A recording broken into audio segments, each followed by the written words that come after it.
بسم اللہ الرحمن الرحیم۔ رب ذوالجلال کے بابرکت نام سے شروع کرتا ہوں جو دلوں کے راز بخوبی جانتا ہے۔ اللہ پاک سے دعا کرتا ہوں کہ اللہ پاک آپ سب کو سکون قلب عطا فرمائے اور تا حیات خیر و عافیت کے ساتھ تندرست و شاد و آباد رکھے، کسی کا محتاج نہ کرے اور ہر وقت اپنی پناہ میں رکھے۔ ناظرین، آج کا ہمارا موضوع کہ کیا رمضان میں بیوی کے پاس جانا جائز ہے یا نہیں، اس بارے میں احادیث کیا کہتی ہیں، آئیے ویڈیو میں ملاحظہ کرتے ہیں۔ ایک مرتبہ آپ صلی اللہ علیہ وآلہ وسلم کے پاس ایک بدو صحابی آیا اور کہا کہ یا رسول اللہ، میرے ماں باپ آپ پر قربان، میں تو مارا گیا۔ آپ صلی اللہ علیہ وآلہ وسلم نے وجہ پوچھی تو اس نے بتایا کہ میں رودے کی حالت میں بیوی کے پاس چلا گیا۔ آپ صلی اللہ علیہ وآلہ وسلم نے فرمایا، اچھا تو ایسا کر، ایک غلام کو آزاد کر دے۔ اس نے کہا، یا رسول اللہ، میں غریب بندہ ہوں، میرے گھر میں فاقے ہوتے ہیں، نوالے کو ترستے ہیں، گھر میں کھانے کو کچھ نہیں، میں ایک غلام کہاں سے آزاد کروں گا؟ آپ صلی اللہ علیہ وآلہ وسلم نے فرمایا، تو پھر ایسا کر، 60 مسکینوں کو کھانا کھلا دے۔ اس نے کہا، یا رسول اللہ، میں پہلے بھی عرض کر چکا ہوں کہ میں ایک غریب بندہ ہوں، میرے گھر میں کھانے کو کچھ نہیں، 60 مسکینوں کو کہاں سے کھانا کھلاؤں گا؟ اس کا جواب سن کر پیارے نبی صلی اللہ علیہ وآلہ وسلم نے کہا، تو پھر ایسا کر، 60 روزے رکھ لے۔ اس نے کہا، یا رسول اللہ، ایک روزے نے یہ کام کیا، 60 رکھوں گا تو کیا ہوگا؟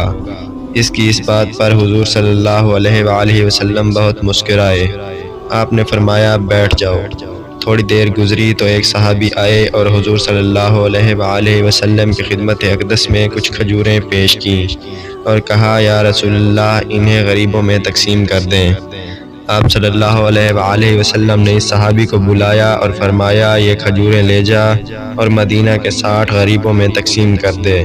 اس نے کہا، یا رسول اللہ صلی اللہ علیہ وآلہ وسلم، اللہ کی قسم، مدینہ میں مجھ سے بڑا غریب کوئی نہیں، میرا جرمانہ مجھے ہی حلال کر دیں۔ اس بات پر حضور صلی اللہ علیہ وآلہ وسلم ایک بار پھر سے مسکرائے، یہاں تک کہ آپ کے آخری دانت مبارک نظر آنے لگے۔ پھر حضور صلی اللہ علیہ وآلہ وسلم نے فرمایا، جاؤ، تمہارا جرمانہ تمہیں ہی حلال کر دیا ہے، مگر یہ حکم کسی اور کے لیے ہرگز نہیں ہے۔ اس کے بعد حضور صلی اللہ علیہ وآلہ وسلم نے وہاں پر موجود تمام صحابہ سے فرمایا، اے لوگو، اللہ پاک نے تمہارے لیے رات کو حلال کر دیا ہے، یعنی کہ مغرب سے لے کر سحری تک حلال چیز تمہارے لیے حلال کر دی گئی ہے رمضان کے مہینے میں، لیکن جیسے ہی سحری کا وقت ہوگا، سحری سے لے کر مغرب تک تمام چیزیں تم پر حرام کر دی گئی ہیں۔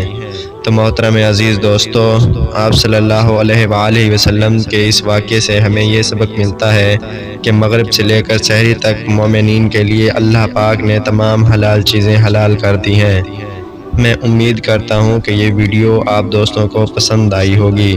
ویڈیو پسند آ جائے تو لائک اور شیئر ضرور کر لیجئے گا اور آنے والی نئی ویڈیو کے لیے ہمارے چینل کو سبسکرائب ضرور کر لیجئے گا اور ساتھ میں موجود گھنٹی کے نشان کو ضرور دبا دیں تاکہ ہماری نئی آنے والی ہر ویڈیو آپ کے پاس سب سے پہلے پہنچے۔ مجھے دیجیے اجازت، سانسوں نے وفا کی تو اگلی بار ایک نئی اور دلچسپ ویڈیو لے کر آپ کی خدمت میں حاضر ہوں گا۔ تب تک کے لیے خدا حافظ۔ اللہ پاک آپ سب کو ہمیشہ ہنستا اور مسکراتا ہوا رکھے اور اللہ پاک آپ سب کا حافظ و نگہبان۔